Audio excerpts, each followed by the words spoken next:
Welcome to నిష్ఠా kitchen. ఈరోజు నాకు మా అన్నయ్యకి చాలా చాలా ఇష్టమైన పన్నీర్ బటర్ మసాలా ఎలా చేసిందో చూసేద్దామా. మా మమ్మీ చేసిన ఈ కర్రీ చపాతీలో చాలా చాలా టేస్టీగా ఉంది. ఒక్కసారి మీరు కూడా ఇలా ట్రై చేయండి, మళ్ళీ మళ్ళీ తినాలనిపిస్తుంది. ఇప్పుడు ప్యాన్లో 2 టేబుల్ స్పూన్ బటర్ వేయండి. ఇందులో అల్లం, వెల్లుల్లి, ఉల్లిగడ్డ, టమాటాల ముక్కల్ని వేయండి. ఇవి కొంచెం మెత్తగా అయ్యేదాకా ఉడకనివ్వండి. వీటిని మిక్సీకి వేసి మెత్తగా పేస్ట్లా గ్రైండ్ చేయండి. మళ్ళీ ప్యాన్ పెట్టి 2 టేబుల్ స్పూన్ బటర్ వేయండి. ఇందులో 3 యాలక్కాయలు, 3 లవంగాలు వేయండి. ఇందులోనే పసుపు, కారం వేయండి. మనం గ్రైండ్ చేసి పెట్టుకున్న టమాటా పేస్ట్ని వేయండి.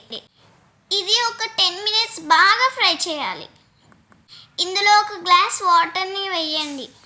ఇప్పుడు కట్ చేసి పెట్టుకున్న పన్నీర్ ముక్కల్ని ఇందులో వేయండి. మీ టేస్ట్ తగినంత ఉప్పును వేయండి.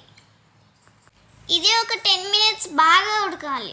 ఇప్పుడు 1 టేబుల్ స్పూన్ ధనియాల పొడి అండ్ ఫ్రెష్ క్రీమ్ వేయండి. ఒక 5 మినిట్స్ ఉడికించేస్తే ఎంతో టేస్టీ అయిన paneer curry ready. Please subscribe చేసుకోండి ఫ్రెండ్స్.